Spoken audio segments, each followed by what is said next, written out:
What's up, guys, and welcome to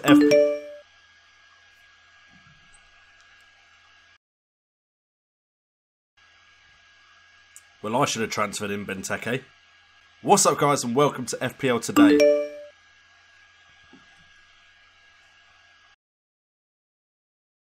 Well, I should have transferred in Costa.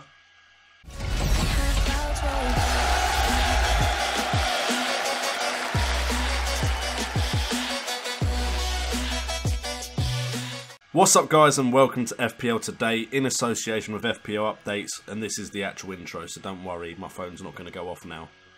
Fingers crossed. And FPL Updates is your website for FPL hints, tips and articles, as well as the website home of FPL Today. And today we are doing a slightly different episode of FPL Today. We're doing the FPL Today preview for Game Week 35 because Game Week 34 isn't over yet, and I won't have time later. I'll literally only have Friday to record this if I waited for the game week to be over. So we're going to preview Game Week 35 despite the fact that Game Week 34 isn't over yet.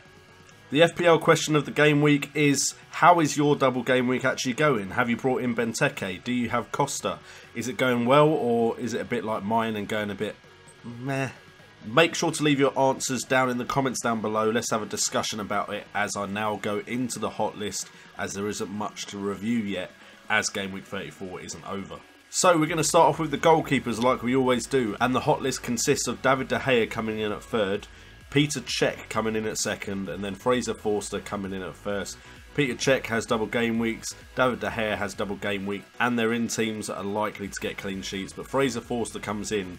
Southampton don't have a lot to play for left in the season, but they do have quite easy fixtures, and he is a decent keeper who should have some success coming into the end of this season. Fraser Forster will cost you 5 million. He has had 3 appearances in the last 4 game weeks with 1 clean sheet, conceded 4 and has made 10 total saves. And in the up and coming game weeks he has the likes of Hull at home, Arsenal at home, Man United and Stoke at home, with Middlesbrough away and Liverpool away. So all games where he can get saves and clean sheets. Although I'm recording this while the Chelsea game's just finished and they've conceded 4.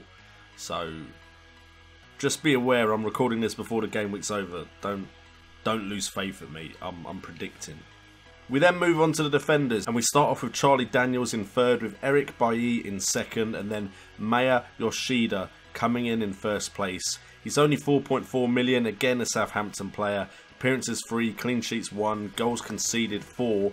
That's not including the Chelsea game. Goal attempts he's actually had 4 and has created 3 chances in those games with a goal involvement of 25%, which is very respectable. He also has the same fixtures as Fraser Forster. We move on to the midfield, and we're starting off with Joshua King in third. Still a cheap midfielder who's getting points. To be honest, he's probably saving my double game week at the moment. We then have Eden Hazard in second. He's just scored points in the Southampton game. And then Dele Alli coming in first. Dele Alli coming in at 9.2 million. In the last 4 game weeks, he had 3 appearances, scored twice and assisted 1 goal.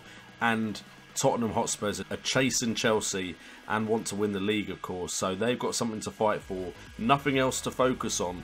So we could see some big points scored from that Spurs team. And it's pretty much a 2-club hot list as we go on to the forwards, and we start off with Gabbiadini in third. It's a bit of a punt because his recent form hasn't been amazing, but there was that period where he was just on fire and scoring all the time. We then have Aguero, who has been scoring consistently in second, has double game week coming up, and then Harry Kane coming in the top spot.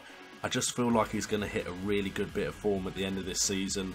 In the last 4 game weeks he's had 2 appearances, scored 1 goal, got 1 assist. He's had 7 attempts on goal with 4 on target.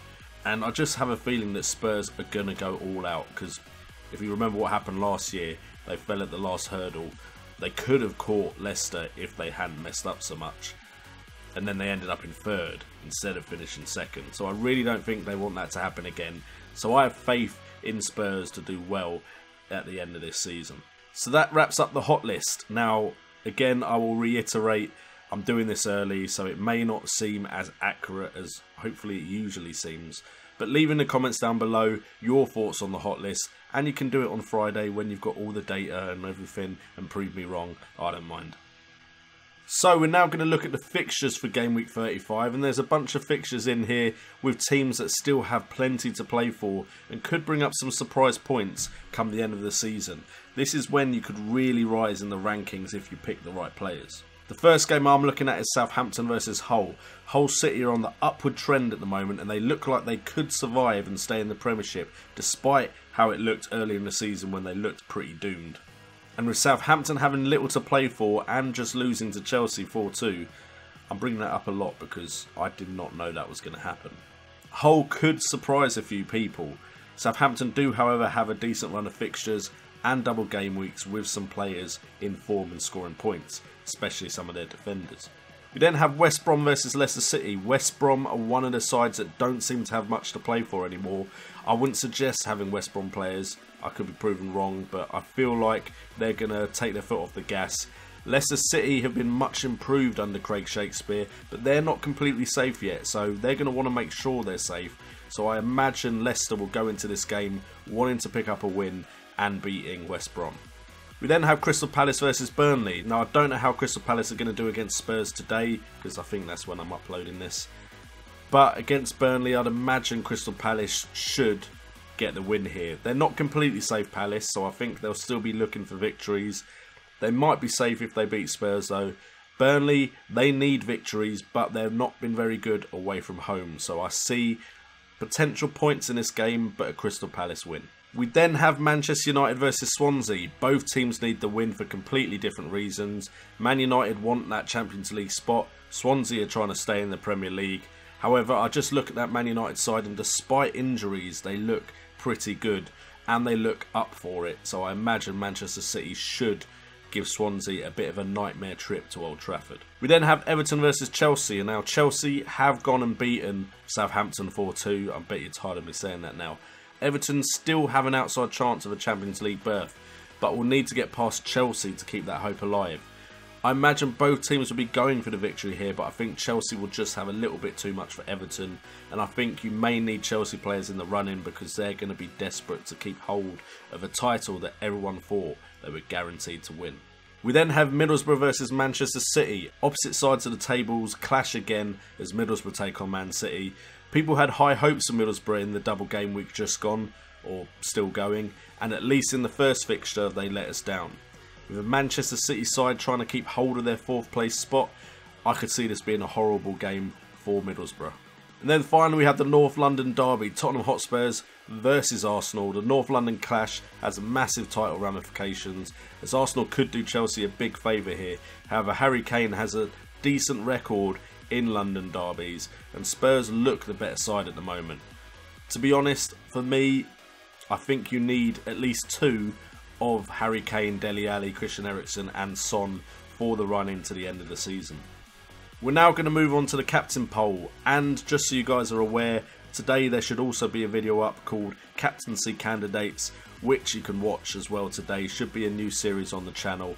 We will go into the captain poll, however, and at the moment, at the time of recording this, most of the polls I've seen have Gabbiadini coming in 3rd on average, Christian Benteke coming in at 2nd, and Harry Kane coming in at 1st. Now my captain choice, and just beating out Benteke, and I could be wrong because I went with Lukaku last game week because he likes to score against West Ham. Harry Kane likes to score in London derbies, so my choice is Harry Kane. Coming in at 11.6 million. He's had 24 appearances this season with 20 goals in total, 52.1% goal involvement rate with 76 attempts on goal, 40 of them being on target. That gives him a shot accuracy of 52.6% and a goal conversion of 27.1. We then have the differential of the week, and it is Gabbiadini. Now, his recent record has not been that good. However, coming at 6.4 million, he can be your 3rd striker, has double game weeks coming up. Appearances, he's had 5 in total. Goals, he's scored 4. His goal involvement is 66.7%. 17 attempts with 6 on target since he signed at Southampton. His shot accuracy is 35.3% and his goal conversion is 23.5. And then finally, to cap off this Game Week 35 preview on FPL today, we have the red herring, and that is what I like to call the Double Game Week Hangover. Double game weeks are always appealing for points, but we do sometimes focus too much on them and suffer the following game week because we still have a team loaded with players that potentially we wouldn't have had if they didn't have 2 fixtures in a game week. I'm going to have Ben Gibson, and he did really badly in the first game of the game week. Townsend did nothing for me, and Negredo did nothing for me, with Valencia not even playing. That's how well my double game week choices went.